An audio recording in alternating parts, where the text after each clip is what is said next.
যারা আমাদেরকে গণতন্ত্রের বুলি আওড়ায় যে তোমরা জপো জিকির করো, যে গণতন্ত্র গণতন্ত্র এটা জিকির করো, এর বাইরে যাওয়ার সুযোগ নাই, যারা আমাদেরকে মানবতাবাদের দার্স দেয়,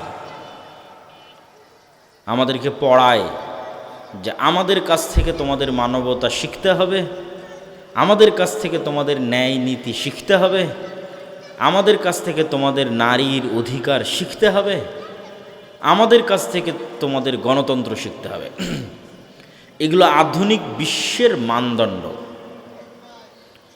কিন্তু কিছুদিন আগে অন্তত যারা শিক্ষিত সমাজ, যারা ফেসবুক ইউটিউবে অ্যাক্টিভ থাকেন তারা জানেন, আর আপনারা যদি না জেনে থাকেন তাহলে এতটুকু জেনে নেন যে এতদিন আমরা বক্তব্যে যা বলতাম, আলেম ওলামা মসজিদ মাদ্রাসা, আমরা বক্তব্যে এতদিন যা বলতাম, এটার পক্ষে আল্লাহ প্রমাণ তৈরি করে দিয়েছে তাদের মধ্যে থেকেই যাদের বিষয়ে আমরা বলতাম।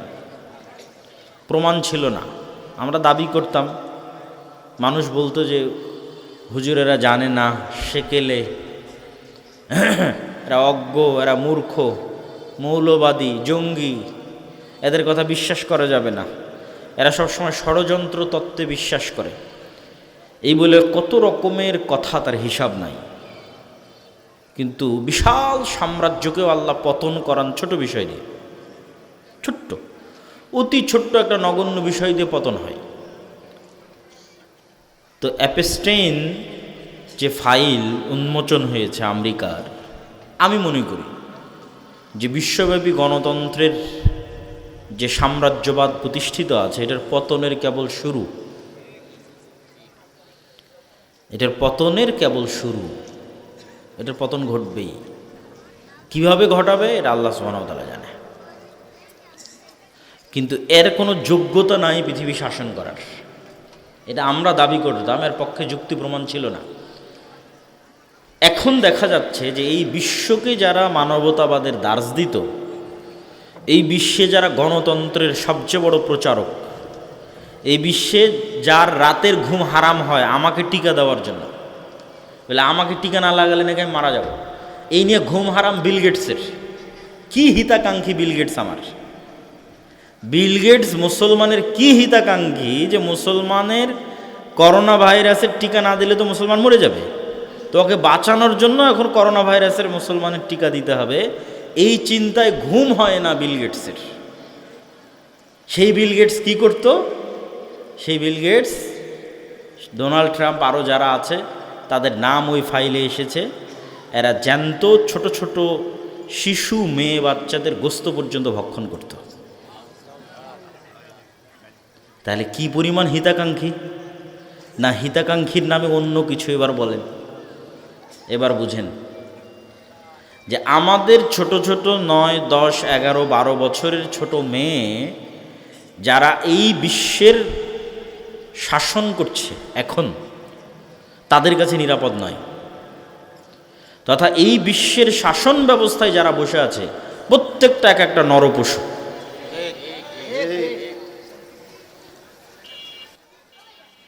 যারা মুসলমানদেরকে মানবতাবাদের দার্স দেয়, গণতন্ত্রের ধ্বজাধরি, যে গণতন্ত্র প্রতিষ্ঠা করলে তোমরা নিরাপদে থাকবা, ন্যায় শাসন প্রতিষ্ঠা হবে, এই গণতন্ত্রের যারা দার্স দেয়, বুলিয়া ওড়ায়, এরা প্রত্যেকটা এক একটা আস্ত নরপিশাচ।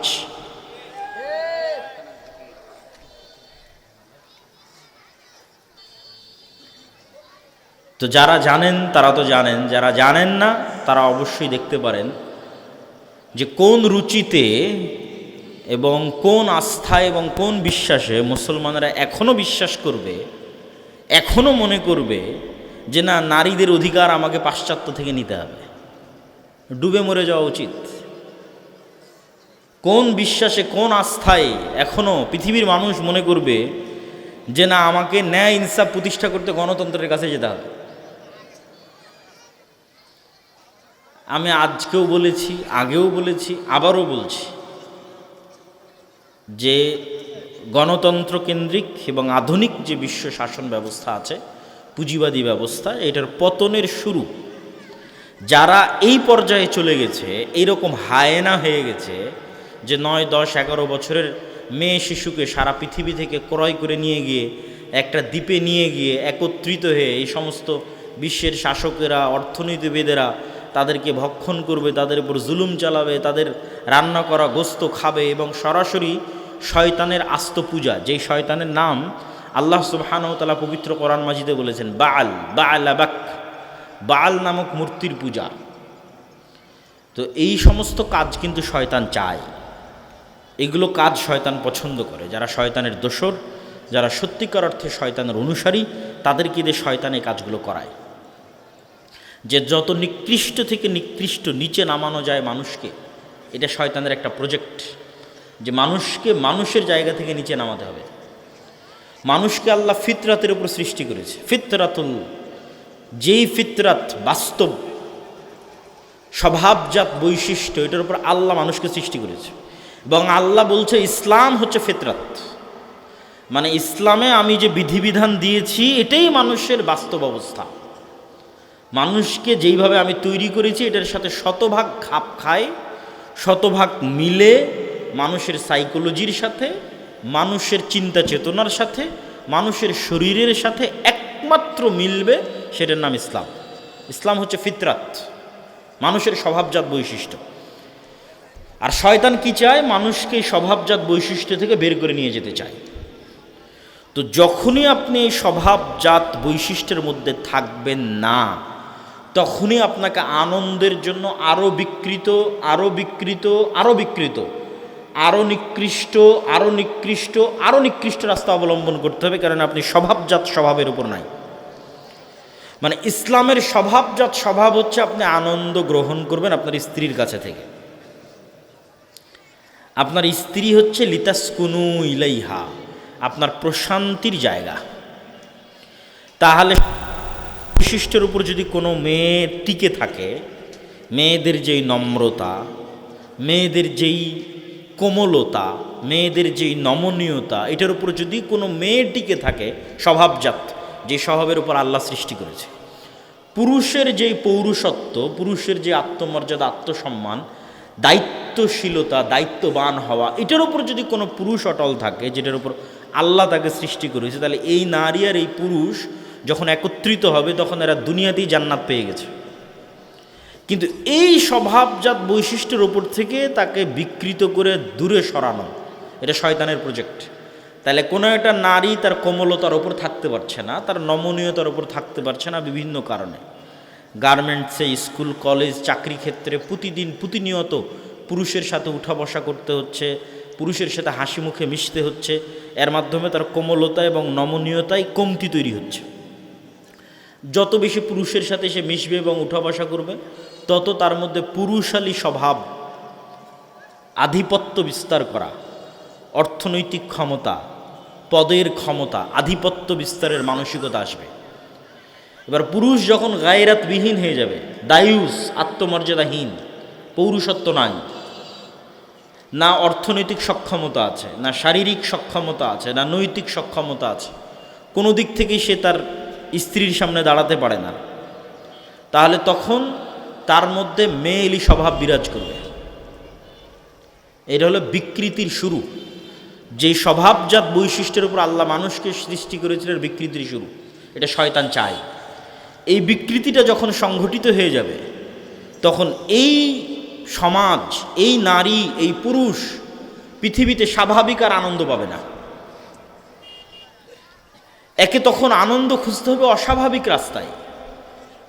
সে অস্বাভাবিক রাস্তা হতে পারে সমকামিতা, সে অস্বাভাবিক রাস্তা হতে পারে এই রকম যে নিকৃষ্ট কার্যকলাপ শয়তান এই সমস্ত গণতন্ত্রের ধ্বজাধারী নরপিশাচ, নরপশু যারা পৃথিবীকে শাসন করতেছে, ভিতর থেকে খোখলা, পৃথিবী শাসন করার যাদের কোনো নৈতিক অধিকার নাই, হারিয়ে ফেলেছে, তাদের মধ্যে এই স্বভাবগুলো শয়তান কিভাবে প্রবেশ করিয়েছে?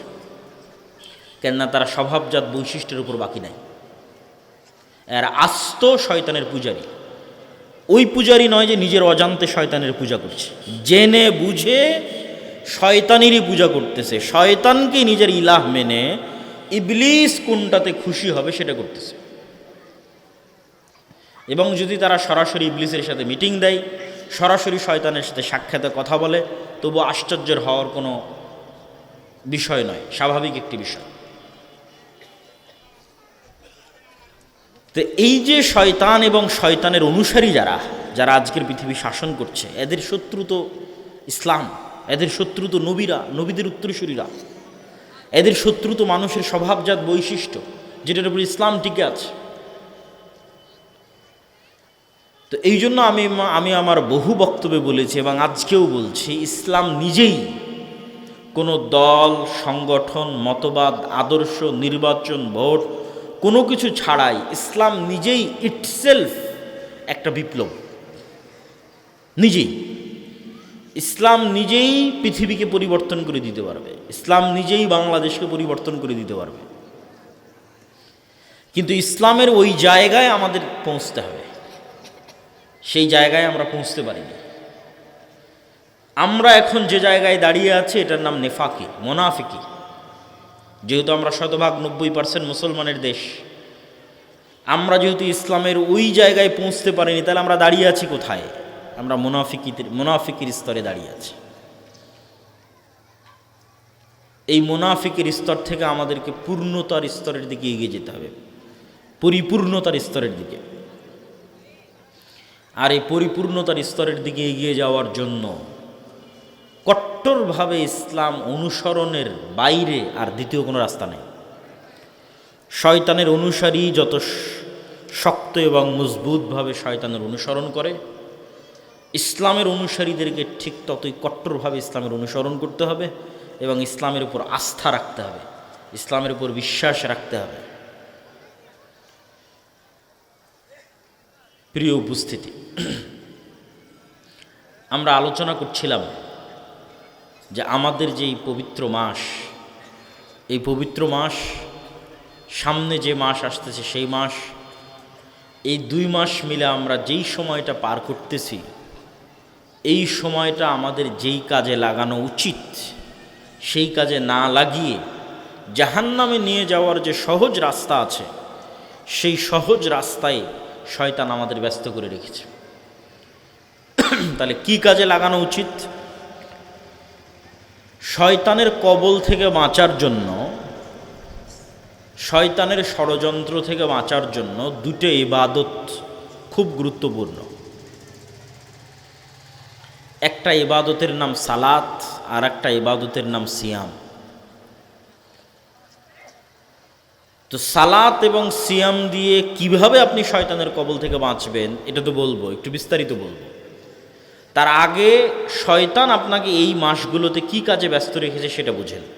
যে শয়তান আপনাকে দিয়ে জেনা করাতে পারছে না, মানুষকে হত্যা করাতে পারছে না, আর ডট ডট ডট অনেক কাজ করাতে পারছে না। তো শয়তান আপনাকে কোন কাজে ব্যস্ত রাখবে?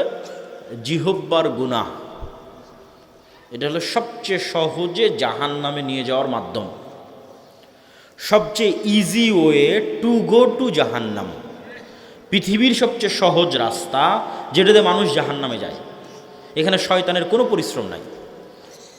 তো এই সহজ রাস্তায় চলতে মানুষকে সবচেয়ে বেশি উদ্বুদ্ধ করে গণতন্ত্র, নির্বাচন। যে তুমি দ্রুত কেমনে জাহান্নামে যাবা।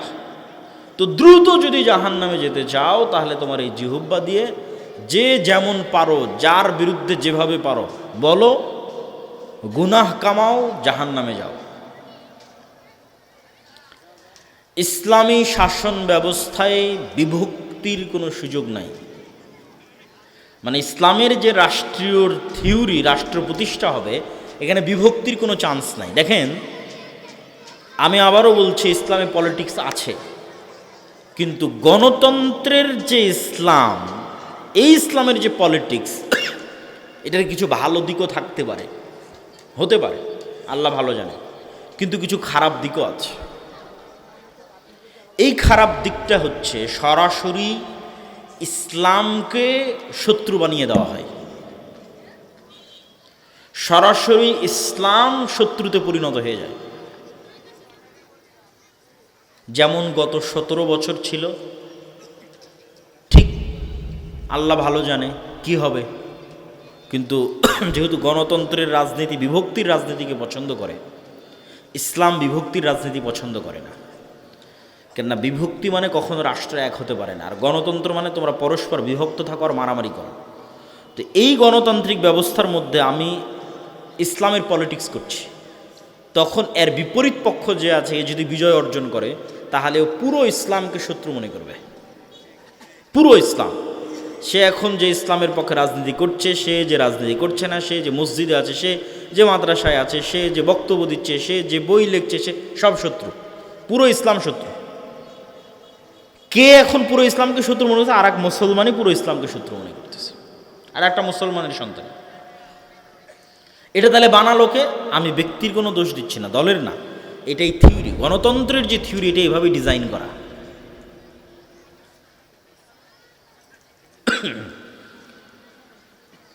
তো এই যে বিভক্তির যে রাজনীতি, এই বিভক্তির রাজনীতির সবচেয়ে বড় অনুষঙ্গ হচ্ছে গীবত, তহমত, অপবাদ। কে কাকে কত নিচে নামাতে পারে, কে কার কত চরিত্র হনন করতে পারে, এটার প্র্যাকটিস। আর এটার প্র্যাকটিস কখনো স্বাধীন নেতার প্র্যাকটিস হতে পারে না, এটার প্র্যাকটিস গোলামের প্র্যাকটিস। মুহাম্মদ সাল্লাল্লাহু আলাইহি ওয়াসাল্লামের 63 বছরের জীবনের একটা উদাহরণ কেউ নিয়ে এসে দিতে পারবে না যে মুহাম্মদ সাল্লাল্লাহু আলাইহি ওয়াসাল্লাম তার শত্রুর চরিত্র হনন করতে চেয়েছেন। আবু সুফিয়ান যদি এক দিনের জন্য, এক সেকেন্ডের জন্য বুঝত যে মুহাম্মদ সাল্লাল্লাহু আলাইহি ওয়াসাল্লাম তাকে ব্যক্তিগতভাবে অ্যাটাক করেছেন, আদর্শিক আক্রমণ নয়, ব্যক্তিগত অ্যাটাক। ব্যক্তিগত অ্যাটাক যেমন ধরেন আবু সুফিয়ান কথার কথা বলছে, আবু সুফিয়ান কানা, আবু সুফিয়ান বাঠু, আবু সুফিয়ানের টাকা নাই, আবু সুফিয়ান গরিব, উমুকের ঘরের উমুক, কত রকমভাবে একজনকে ব্যক্তিগত অ্যাটাক করা যায়। গায়ের রং দিয়ে ব্যক্তিগত অ্যাটাক করা যায়, বিভিন্নভাবে করা যায়। তো যেহেতু আবু সুফিয়ানের সাথে মোহাম্মদ সাল্লাল্লাহু আলাইহি ওয়াসাল্লামের দীর্ঘদিনের দ্বন্দ্ব, তা আবু সুফিয়ান খুব ভালোভাবে জানে যে মোহাম্মদ সাল্লাল্লাহু আলাইহি ওয়াসাল্লাম একদিনের জন্য আবু সুফিয়ানকে ব্যক্তিগত অ্যাটাক করেনি, যারে তুই তো এরকম না। এই শত্রুতাটা শুধু আদর্শিক, যার ফলশ্রুতিতে আবু সুফিয়ান যেদিন ইসলাম গ্রহণ করেছে তার সিদ্ধান্ত নিতে এক সেকেন্ডও দেরি করতে হয়নি যে আমি কেমনি গিয়ে মোহাম্মদ সাল্লাল্লাহু আলাইহি ওয়াসাল্লামের সামনে নত হব। কেন নত হতে তো কোনো বাধা নাই, এখানে কোনো ইগো কাজ করবে না। কেন মোহাম্মদ সাল্লাল্লাহু আলাইহি ওয়াসাল্লাম কোনোদিন আবু সুফিয়ানকে ব্যক্তিগত আক্রমণ করেইনি, তো কিসের ইগো কাজ করবে? কিন্তু গণতন্ত্র যে কালচারটা আমাদের মধ্যে তৈরি করে, এটা এক নেতা আর এক নেতাকে যদি ব্যক্তিগত আক্রমণ না করে, এক দলের লোক আর এক দলকে যদি ব্যক্তিগত আক্রমণ না করে, তাহলে এখানে ভোট কিভাবে আসবে? তাহলে এই কালচারটা একদিকে যেমন আমার ইসলামের দৃষ্টিতে নেতৃত্বের যে গুণ আছে এটাকে ধ্বংস করে দিচ্ছে, ইসলামের দৃষ্টিতে নেতা হওয়ার যে গুণ এটাকে ধ্বংস করে দিচ্ছে, আমাকে গোলাম বানিয়ে ফেলতেছে। পাশাপাশি জাহান্নামে যাওয়ার সবচেয়ে যে সহজ রাস্তা, এই সহজ রাস্তায় শয়তান আমাদের অভ্যস্ত করে ফেলতেছে জাহান্নামে নিয়ে যাওয়ার। এবার আমরা বলতে চাচ্ছি যে শয়তান যে আমাদের জাহান্নামে নিয়ে যেতে চায়, সেটি থেকে বাঁচতে সালাত এবং সিয়াম এই দুইটা আমাদের কি উপকার দিতে পারে। সিয়াম মানে কি? মারিয়াম আলাইহিস সালাতু ওয়াস সালাম যেই দিন নির্জন এলাকা থেকে লোকালয়ে ফিরে আসতেছেন ঈসা আলাইহিস সালামকে কোলে করে, সেদিন মানুষটাকে জিজ্ঞেস করতেছে এই ছেলে কোথায় থেকে আসলো, কিভাবে আসলো? তো তিনি উত্তরে বলছেন ইন্নী নাযারতু লির রহমানি সাওমান, বিরত সর্বনিম্ন যেটা ক্রস করলে সিয়াম ভেঙে যায়। কিন্তু সিয়ামের যেই স্তরে গেলে আপনি ফজিলত পাবেন, যেই স্তরে না গেলে আপনি ফজিলত পাবেন না। যেই স্তরে গেলে সিয়ামের ফরজ আদায় হওয়ার পাশাপাশি ফজিলতও পাওয়া যাবে, সেটা হচ্ছে বাস্তব, প্রকৃত, রিয়াল সিয়াম।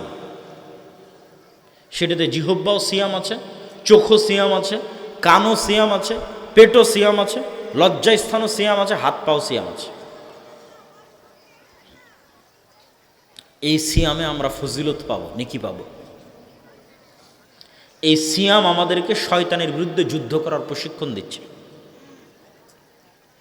এটা শয়তানের বিরুদ্ধে প্রশিক্ষণের একটা কোর্স, 30 দিন একটানা।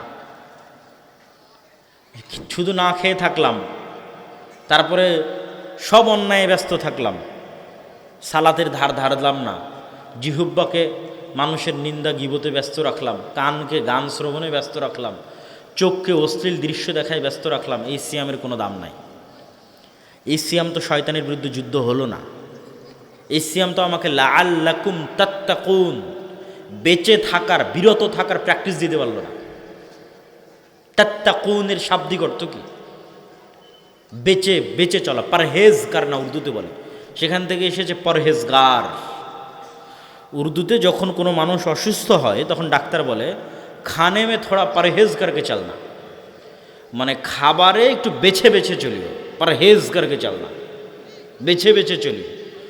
ওইটাকে মুত্তাকিকে তখন উর্দুতে বলেছে পরহেজগার, আমরা বলেছি পরহেজগার। তার মানে যে বেছে বেছে চলে। তাহলে বেছে বেছে চলার প্র্যাকটিসটা কোথায় হচ্ছে? লাআল্লাকুম তাত্তাকুন, ইয়া আইয়ুহাল্লাযীনা আমানু কুতিবা আলাইকুমুস সিয়াম, তোমাদের উপর সিয়াম ফরজ করা হয়েছে। কামা কুতিবা আলাল্লাযীনা মিন ক্বাবলিকুম, যেমন তোমাদের পূর্ববর্তীদের উপর ফরজ করা হয়েছে। লাআল্লাকুম তাত্তাকুন, যেন তোমরা বেছে বেছে চলার প্রশিক্ষণ নিতে পারো, বিরত থাকার প্র্যাকটিস করতে পারো শয়তানের বিরুদ্ধে।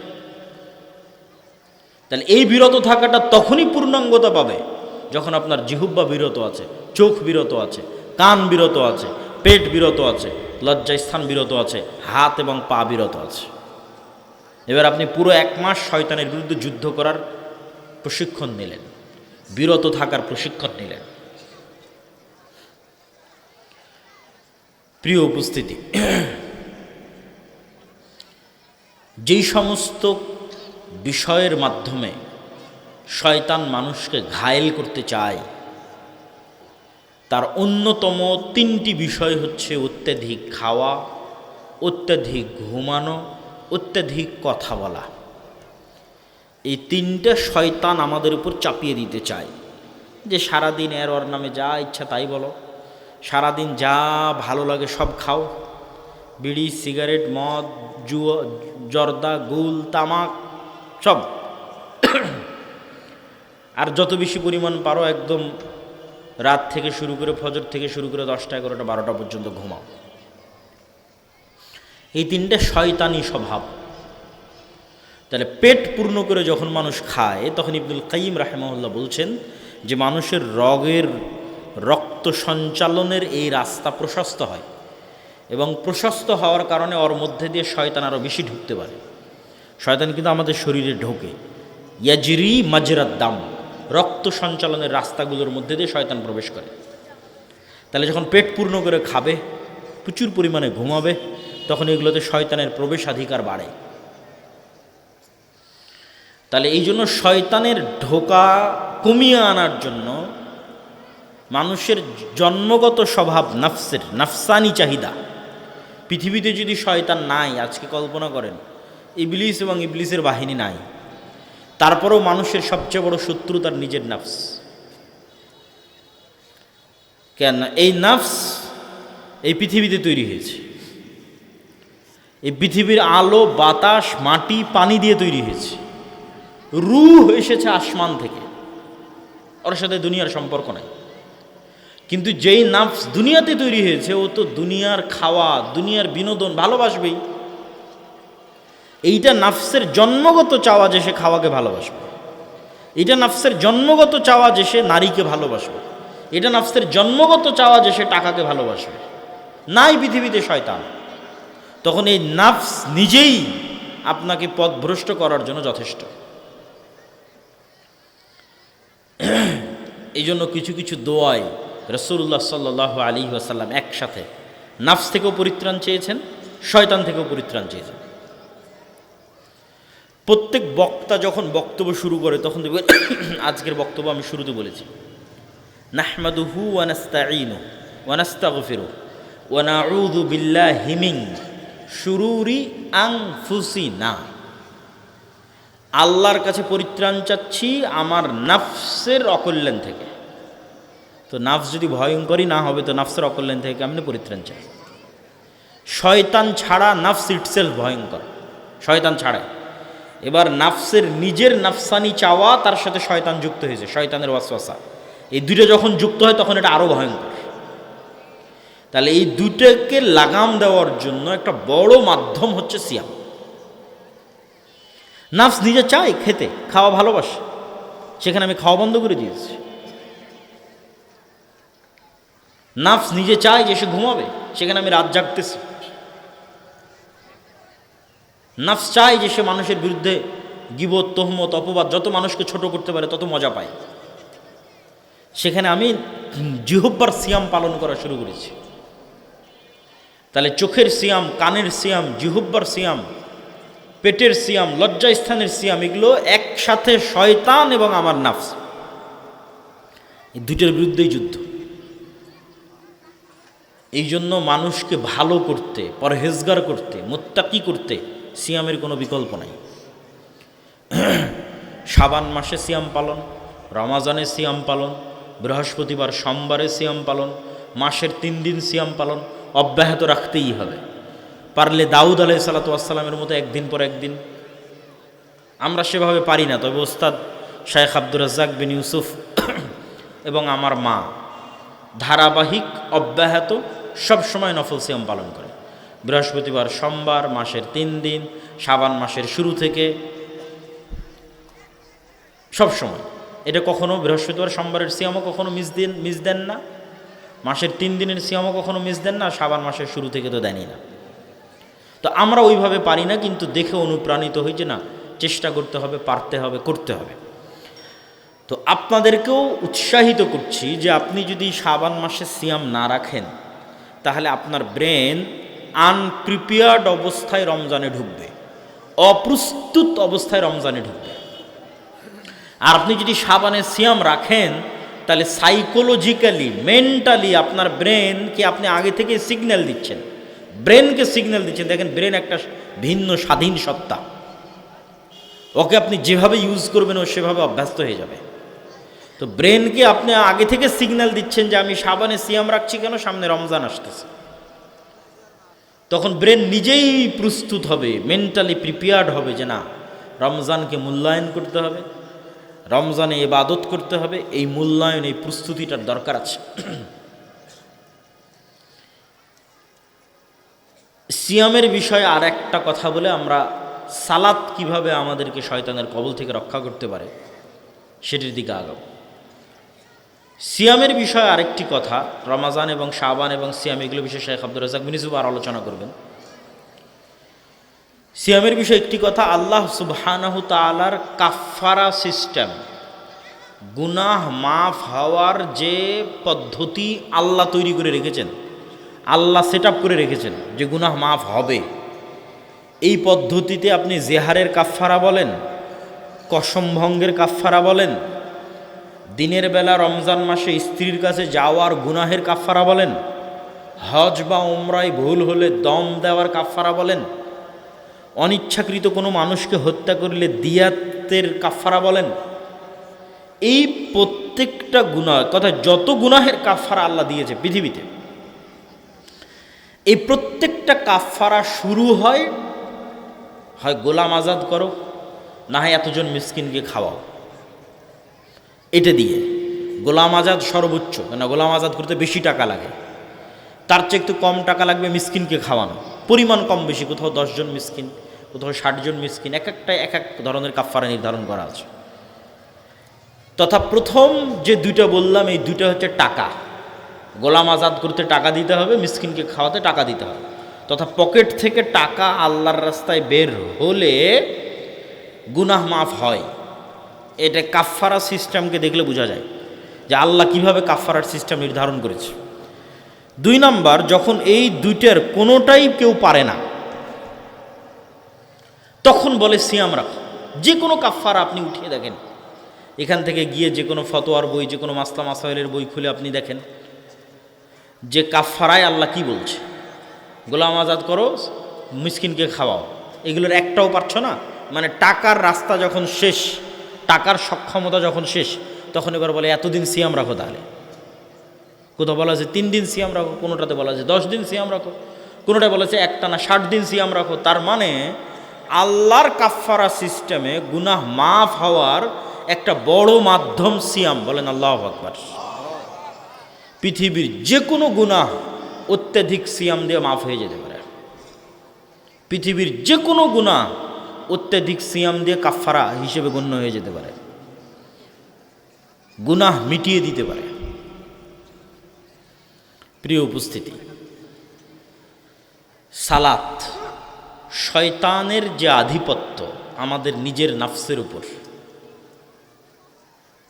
এই আধিপত্য যদি আপনি ভাঙতে চান, ঘরে বসে থেকে ভাঙ্গার কোনো সুযোগ নাই, ঘুমিয়ে শুয়ে বসে ভাঙ্গার কোনো সুযোগ নাই।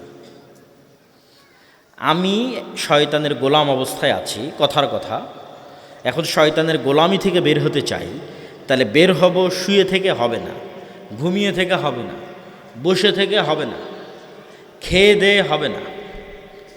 আমি শয়তানের গোলাম অবস্থায় আছি, বের হতে চাই শয়তানের গোলামি থেকে, এর জন্য কাজ করতে হবে। পৃথিবীতে কোনো কিছুই কাজ করা ছাড়া হাসিল হয় না, পরিশ্রম ছাড়া হাসিল হয় না, প্রশিক্ষণ ছাড়া হাসিল হয় না। আপনি আর্মিতে জব করে ঢোকেন, আপনাকে 10 কিলোমিটার দৌড়াবে, দৌড়াও 10 কিলোমিটার একটা না, প্রতিদিন সকালে পিটি করো, কেন কাজ না করলে তো শরীর ফিট থাকবে না। শরীরকে যে ফিট রাখবে, কি দিয়ে ফিট রাখবে? যদি ব্যায়াম না করে, ফিজিক্যাল এক্সারসাইজ না করে। তো শরীরের সুস্থতা অসুস্থতা যেমন একদম হুবহু মানুষের নাফসের সুস্থতা অসুস্থতা, এটা আমরা বুঝি না, আমাদের বুঝার বাইরে। যেমন শরীরের সুস্থতা অসুস্থতার, আপনি আজকে এখনই যান যে আপনি অসুস্থ, মেডিকেলে গেলেন, মেডিকেলে গিয়ে চেক আপ করেন, বলবে আপনার এই ভিটামিন শর্ট আছে, ভিটামিন সি নাই, ভিটামিন সি নাই এই জন্য আপনার ঠোঁট ফাটে, ভিটামিন সি নাই এই জন্য মুখে ঘা হয়েছে, ভিটামিন ডি নাই এই জন্য হাঁটুতে ব্যথা। তাহলে কোনো একটার কমতিতে আপনি অসুস্থ হয়ে যাচ্ছেন।